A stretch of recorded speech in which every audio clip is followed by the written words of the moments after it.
Et salut, prêt pour une nouvelle lecture de lore? Aujourd'hui, on va parler des Tempestus Sion.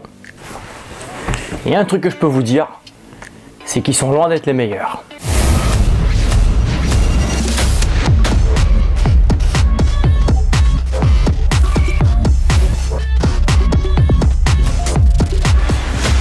Salut les hobbyistes, je suis John de Game of War Studio et aujourd'hui on continue notre plongée dans le lore de Warhammer 40 000 de Kill Team, de la nouvelle boîte Assaut sur la ruche, donc Hive Storm.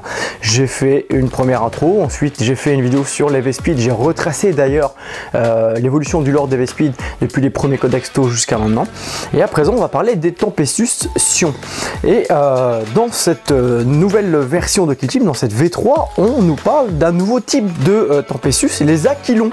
Les Aquilons du Tempestus, donc ce sont des shooters opérationnels, grosso modo. Ce sont des combattants de l'élite des Tempestus qui sont largués à très haute altitude pour pouvoir mener des missions, en l'occurrence au sein de Kill Team. Alors j'aborde rapidement dans la vidéo d'intro du lore donc de Hive Storm, donc raid sur la ruche, le petit paradoxe entre la cinématique d'intro de Game Workshop et le bouquin, puisque dans la cinématique d'intro les Aquilons arrivent largués, ils désatterrissent en fait sur la zone de combat, matraquent les taux, etc. Puis hop, c'est parti. Dans la cinématique c'est clairement, voilà, c'est les meilleurs, les plus beaux, ils débarquent, ils font le café. Mais dans le bouquin, c'est pas le cas. Attention, spoiler pour ceux qui n'ont pas lu, qui n'ont pas vu la vidéo, qui n'ont pas lu le lore. Passez ce petit moment-là, allez quelques minutes plus loin. Grosso modo, ils se prennent une putain de dérouillée en fait dans les airs. Les Vespides qui forcément volent ont attaqué les Valkyries, ont réussi à pénétrer le fuselage et ils combattent, ils tombent ensemble en fait avec les Vespides, notamment le chef de groupe, tombent ensemble jusqu'au sol. Et après on ne sait pas du tout ce qui se passe, mis à part qu'il est complètement blessé, qu'il arrive au sol, qu'il est complètement blessé, endommagé, et que les taux veulent le terminer. Et ça s'arrête là en fait, grosso modo le lore dans le bouquin. Et après c'est à vous de jouer en fait finalement la campagne, de revivre un petit peu tout ça. Donc vous voyez en fait que entre la cinématique et le lore, il y a une énorme différence, hein, et c'est pas du tout ce qu'on pense. Et d'ailleurs, ça soulève pas mal de questions en fait, ces histoires de Tempestus Aquilon, parce que, alors je vais mettre les pieds dans le plat dès le début, hein, grosso modo. Pour moi, ça faisait doublement que les Élyséens. C'est avec des graves chutes, ils sont parachutés. Leur mission, c'est que des missions aéroportées. C'est des spécialistes de la chute, on verra ça. Et du coup, les Élyséens, qui a été vendus chez Forge World d'ailleurs, donc Forge World qui va péricliter à terme, hein, la résine, le silicone et tout, ça coûte une blinde, hein, donc tout doit passer plastique. Donc forcément à un moment donné on ne les aura plus, et je sais même pas honnêtement, hein, moi je sais même pas si ça va être refait, et je me demande même si en fait le fait de sortir des Aquilions, donc des spécialistes de l'assaut aéroporté, dans 40K, notamment en Kill Team, c'est pas l'avancée de phase, la fin des Élyséens et le remplacement par les Aquilions. Ça c'est la première question que je me pose. Et puis après vous allez voir, il y a une autre question que je me pose, c'est finalement pourquoi on fait appel en fait à ces gars-là. On dit que c'est les meilleurs des meilleurs, ils ont des entraînements inhumains, etc. etc. Alors qu'on a une tripotée, une chier de Space Marine au final qui sont largement supérieurs à ce que pourrait faire un Tempestus. Bref, on va essayer d'y répondre dans la vidéo. Alors petit truc, c'est qu'en fait le Militarum Tempestus, c'est donc une unité d'élite de la Schola Progenium. En fait ils récupèrent des orphelins, ils les endoctrinent à 100% pro-empereur et dans tous les dogmes de l'Imperium. Ils sont soumis à un conditionnement rigoureux, équipés de matériel spécialisé. Ces hommes entreprennent des missions qu'aucun soldat moyen de l'empereur ne rêverait de réussir. Alors on dit aucun soldat moyen de l'empereur. Donc déjà il y a les soldats d'élite. Et donc il y a des soldats d'élite parmi les humains. Apparemment les Tempestus en font partie. Mais quand on sait que les soldats d'élite, l'élite de l'élite de l'élite, c'est les Space Marines, et parmi l'élite de l'élite de l'élite, alors un petit peu de chauvinisme parce que moi je suis joueur acquis, ça reste pour moi les chevaliers gris, la Death Watch, etc. Bah ouais, on se dit putain pourquoi on s'emmerde à recruter des gamins et faire des trucs alors qu'on pourrait faire du Marines. Bon, bref. Tous les fils du Tempestus sont formés à l'utilisation de graves chutes, ce qui leur permet de plonger directement au cœur des combats. Donc en fait c'est vraiment l'équivalent des Élyséens, et pour ceux qui n'ont pas connu les Élyséens, c'était des troupes en fait de l'Imperium, de la garde impériale, donc Astra Militarum maintenant, qui étaient spécialisés dans l'assaut avec des Valkyries. Ils avaient des Vulturs, c'est une version de la Valkyrie lourdement armée pour escorter, et ils avaient des véhicules, les Tauros. D'ailleurs ce qui est drôle, c'est pour ça que Je pense en fait que le Tempestus à terme c'est fait pour remplacer pas mal d'unités, et notamment les Élyséens qui existaient avant dans Warhammer 40 000, parce que le véhicule des Tempestus s'appelle Taurox, le véhicule des Élyséens s'appelait Taurox. Donc en fait très proche, même si c'est pas du tout les mêmes véhicules. Là ils sont projetés via des Valkyries, donc qui chutent. Donc leur vecteur c'est la Valkyrie, donc ils les transportent en haute altitude, qui les larguent, et après ils arrivent avec des graves chutes comme les Élyséens. Donc ils sont formés à l'utilisation de graves chutes, ce qui leur permet de plonger directement au cœur des combats. Les tristement célèbres Aquilons du Tempestus sont spécialisés dans ces opérations, sortant des escorteurs Valkyrie pour sécuriser des têtes de pont ou éliminer des installations ennemies vitales encore et encore. Et là on voit en fait grosso modo que dans le Tempestus on a les classiques, c'est souvent Tempestus Sion, on a les véhicules etc. et tout, mais eux ils sont spécialisés pour être en avancée de phase. Donc, grosso modo ce que fait des unités commando ou des unités de force spéciales, c'est aller à détruire des points stratégiques dans la profondeur pour permettre au reste des troupes de passer. Et donc en fait eux c'est vraiment l'élite finalement des Tempestus. Ces missions s'accompagnent de lourdes pertes. Les Aquilons qui survivent assez longtemps pour devenir des vétérans sont donc des soldats extraordinaires. Pourquoi on n'en ferait pas des Space Marines, hein. Ils deviennent des tueurs implacables que l'expérience rend presque inhumains. Tels sont les Aquilons des Crocs du Dragon, l'une des escouades appartenant au 17e régiment aéroporté de Dragon Theta. Alors là, petite référence, moi je suis issu des FS, hein. Un régiment de force spéciale dans les FS s'appelle le 13e régiment de Dragon Parachutistes, qui est spécialisé dans le lance et pas que. Et là on parle du 17e régiment aéroporté de Dragon Theta. Ouais, il y a une petite... Il y a je pense un petit clin d'œil, je pense qu'il y a une petite connaissance comme ça du milieu militaire chez le développeur. Je sais même pas d'ailleurs, il faut que je demande qui a développé le lore d'ailleurs, qui a écrit le lore pour Hivestorm. Tarlesh Greff, alors ce qui est drôle c'est Greff, c'est le nom de jeune fille de ma femme au passage. Leur Tempestor considère ses guerriers et lui comme des armes précieuses dans le grand arsenal de l'empereur Dieu. En fait ce sont des fanatiques les gars quoi. Donc grosso modo, Greff n'hésitera pas à sacrifier sa vie et celle de ses hommes. C'est cette culture de l'altruisme fanatique, ouais moi j'appelle ça du conditionnement mental sectaire, qui permit aux Crocs du Dragon de réussir des missions de sabotage, de capture de tête de pont, d'assassinat et d'espionnage depuis Gormain 2 à la poussée d'Adranica, en décrochant toujours la victoire malgré des pertes atroces. Ouais, grosso modo, là on est quand même plus sur du commando que sur de la force spéciale, parce que la force spéciale on va pas la sacrifier, le cursus de formation est hyper long, le matériel est hyper cher etc. et tout. Le commando peut aller pas moyen quand même, et la mission oblige quoi, c'est à dire que jusqu'au bout, jusqu'au sacrifice ultime. Et ouais, on est vraiment, je trouve qu'on est plus dans une unité ouais, de paracommando en quelque sorte que de force spéciale en fait, dans certains aspects. Alors, tandis que le 17e des Dragons Theta est déployé pour défendre le mont Ballistus. Le mont Ballistus, c'est l'endroit où il y a le gros canon, l'énorme canon, ils aiment bien les gros canons, qui défend la planète et du coup leur système solaire.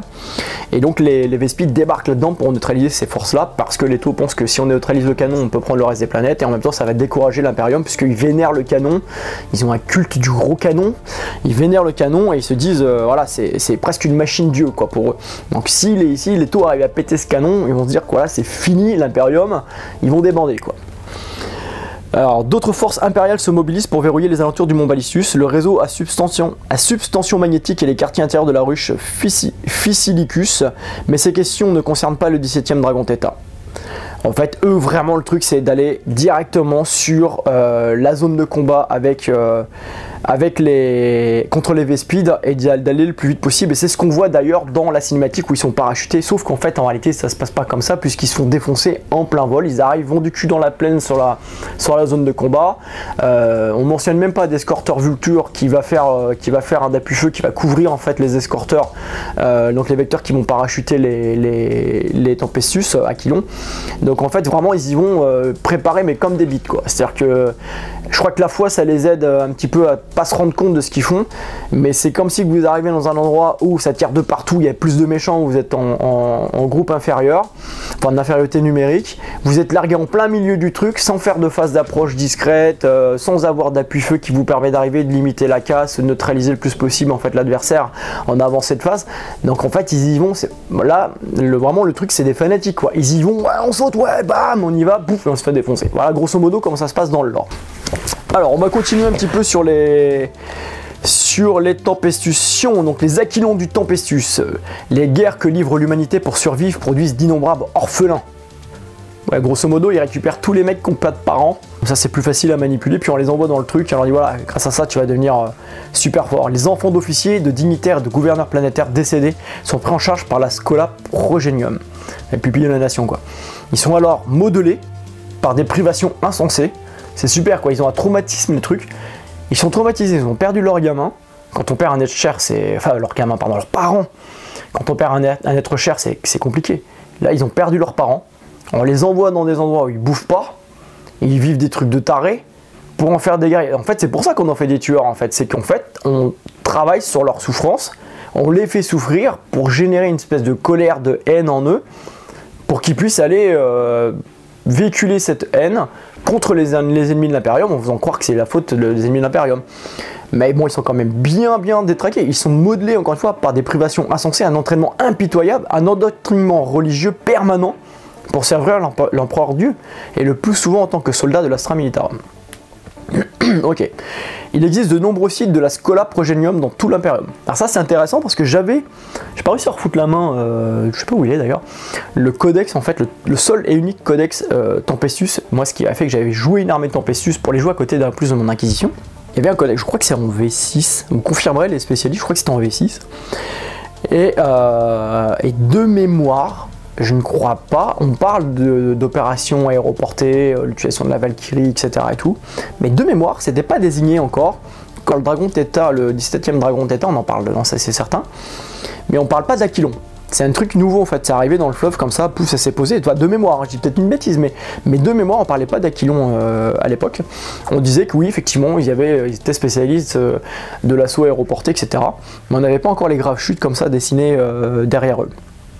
Comme on voit d'ailleurs là-dessus, quoi. Donc il existe de nombreux sites, alors ça c'est toujours bien chez Games pour introduire un truc, pour dire il y a plein d'endroits, et dans ces endroits on ne sait pas trop ce qui se passe. Ce sont des centres d'entraînement inhumains où les orphelins doivent endurer de longues heures d'entraînement, c'est ce qu'il y a en intro, hein. Au combat, d'études tactiques, d'endoctrinement religieux. Alors ça c'est en fait moi ce qui me déplaît actuellement dans l'ordre, je fais une petite aparté, c'est en fait qu'on a du paraphrasé, on a un paragraphe, on nous dit un truc, on a un deuxième paragraphe, on nous dit la même chose, légèrement dit différemment, et encore des fois, ils y vont avec le gravier, quoi. C'est là, endoctrinement religieux, ok. Entraînement impitoyable, bon, ok. Au fil des ans, l'esprit des aspirants est remodelé par un conditionnement hypnagogique et un régime de purge mentale chimique.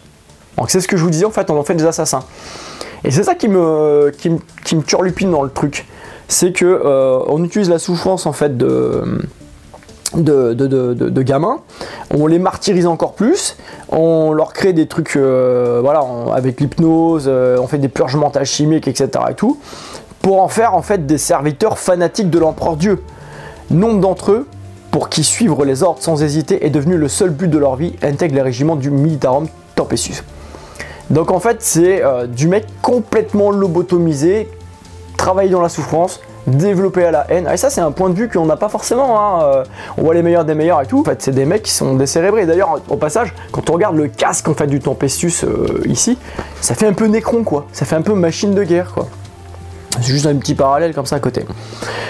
Ces formations sont extrêmement rares comparées aux effectifs massifs de l'Astra Militarum. Cependant, elles sont aussi plus disciplinées, mieux entraînées, mieux équipées que les autres gardes impériaux.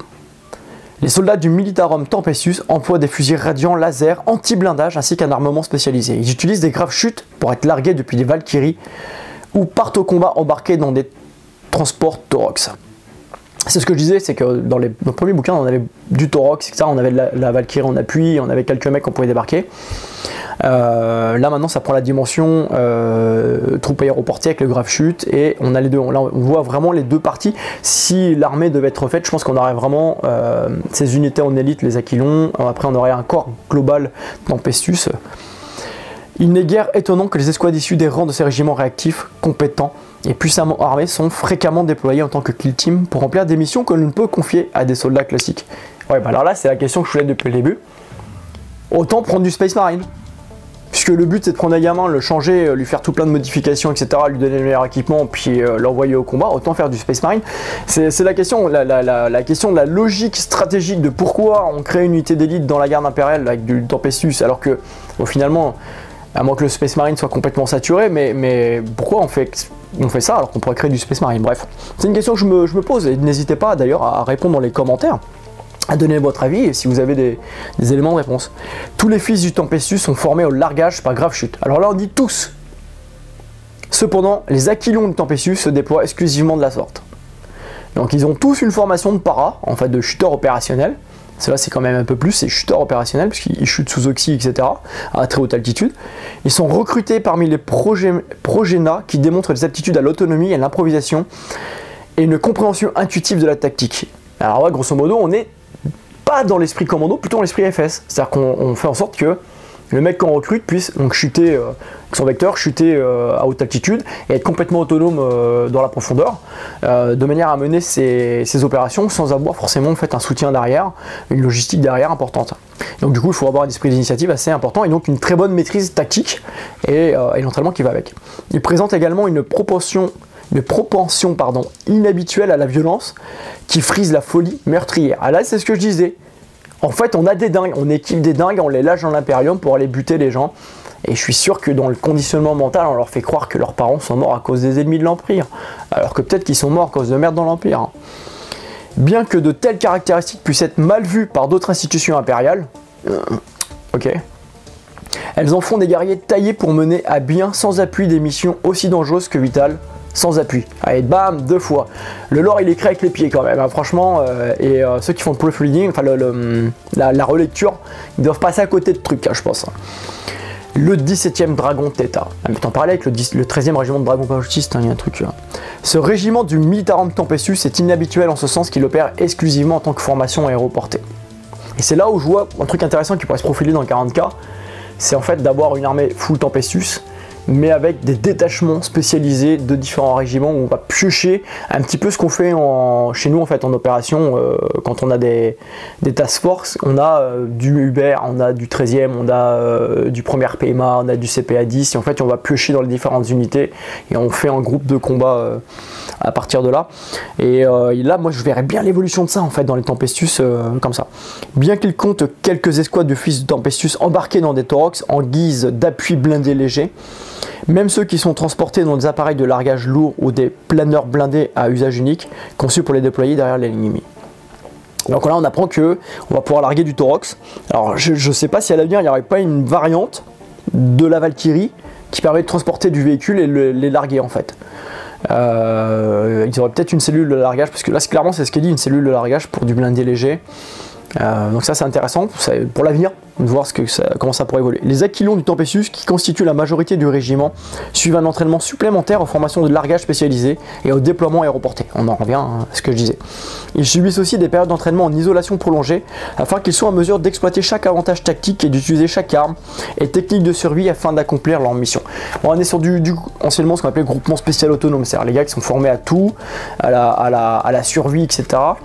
À la guérilla, donc aux techniques d'insurrection, créer des insurrections locales, etc. Bref, ils sont vraiment formés dans le spectre d'emploi de la force spéciale, mais avec un petit côté plus commando sacrifiable, quoi. Après, on va parler des héros du 17e. Les dragons tranchants. Quand l'offensive impériale sur Archimedrix sans Lysa, cette kill team fut déployée pour assassiner le forge-guerre renégat Cadrox. Donc là déjà on voit, voilà, on y va, on va tuer l'opposant politique. Ensuite il y a les cerfs draconiques. Lors de l'offensive dans les ruines de la ruche Espetor, les cerfs draconiques étaient l'une des kill teams d'Aquilon largués pour sécuriser les ponts qui enjambaient les eaux empoisonnées du fleuve Gadsem. Voilà, et donc pareil, prise de pont, prise de position, sécuriser une zone. Les écailles de dragon. Le 17e Dragon Theta faisait partie des régiments du Militarum Tempestus mobilisés pour le raid contre l'usine des Gargants du boss de guerre Grimdreg.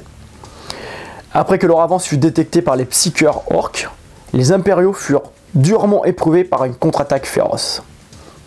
Et donc du coup ils ont réussi à prendre la zone et à se battre contre les orques. La puissance du Tempestus. La mort n'est pas une défaillance, car même la mort peut apporter la gloire. La peur n'est pas une défaillance, car la peur peut être conquise. La seule défaillance est d'ignorer les ordres, car la moindre hésitation peut entraîner une fin ignominieuse. Liber Progenium volume 1. Ok, vive l'endoctrinement. Voilà. Alors au sein du Tempestus, on va avoir plusieurs catégories. On a le Tempestor. c'est l'officier, grosso modo. Ensuite, on va avoir les grenadiers, donc ceux qui sont occupés de grenades, là pour le coup c'est le cas, qui sont occupés de bombes à fusion pour faire la destruction. On a le pistolier. Les pistoliers, c'est ceux qui montrent en fait le maximum de précision, d'agressivité, de réaction en fait à l'arme de poing. Et du coup, ils sont équipés de 2 armes de poing. En fait, c'est les mecs, c'est les gunners, quoi. C'est voilà, ce qu'on fait pas, quoi. Ensuite, il y a le tireur. Donc le tireur, c'est pas le tireur d'élite, c'est lui qui va permettre en fait de faire de l'appui-feu dans la progression au sol. Et après on a le tireur d'élite qui lui va faire un appui-feu, mais lui qui va rester en poste de tir avec, c'est vraiment le tireur longue distance. Hein. Après on a le devancier, donc lui c'est le petit gars avec son couteau, son poignard qui va aller neutraliser les sentinelles. Et après on a les cerveaux sentinelles, ça c'est nouveau en fait chez Tempestus. On a c'est des petites sentinelles qui se déplacent pour aller faire de la reconnaissance de zone, donner de l'information. C'est du drone mais terrestre. Et là ma question c'est mais putain pourquoi les mecs ils ont des graves chutes etc. Pourquoi ils envoient un petit truc qui marche à 4 pattes partout, qui fait du bruit et tout, alors qu'ils pourraient envoyer un petit drone, un truc qui vole. Enfin bref, encore une fois c'est des petits décalages en fait je trouve entre l'univers du 41e univers, enfin du futur quoi, et ça. Et après on a les soldats classiques, les soldats des Aquilons Tempestus ne sont pas des simples fantassins, enfin, je dis classique, voyez, hop. Vêtus d'armure carapace et équipés de puissants fusils radiant laser, ces guerriers font montre d'une précision, d'une robustesse et d'une discipline exemplaire. Associés à l'impact psychologique d'un assaut aérien par grave chute, ce sont des adversaires redoutables. L'empereur attend 2 choses de notre part. La première est une foi absolue, la deuxième est la victoire à tout prix. Ok, Tempestor Tarlech Greffe. Donc voilà grosso modo concernant les Tempestus, et après à vous de jouer la campagne pour savoir qui va gagner. Voilà les hobbies, c'est fini pour cette petite vidéo de lore sur les Tempestus Aquilons, les Aquilons Tempestus d'ailleurs. J'ai terminé de couvrir le lore sur cette boîte là, je pense que je ferai d'autres types de vidéos comme ça, a priori ça vous a bien plu. N'hésitez pas si vous voulez soutenir la chaîne à aller faire un tour sur notre Tipeee, à commander vos figurines chez Figurines et Hobby en tapant le code Games of War. Ça vous coûte rien de mettre le code et nous ça nous rapporte 5% du montant de votre commande pour nous permettre de développer nos activités, acheter du matériel, etc., etc., etc. Si vous avez aimé cette vidéo, bien entendu, mettez un pouce vers le haut, n'hésitez pas à la partager, c'est aussi important pour faire connaître un petit peu ce qu'on fait si ça vous plaît, bien sûr. N'hésitez pas à vous abonner si c'est pas déjà fait. Vous êtes plus de 60% à regarder les vidéos, à ne pas être abonné encore à l'heure actuelle. N'hésitez pas aussi à commenter, à apporter vos lumières s'il y a des spécialistes du lore, posez vos questions éventuellement, voir si je peux y répondre. Et en attendant, je vous dis à bientôt pour une prochaine vidéo.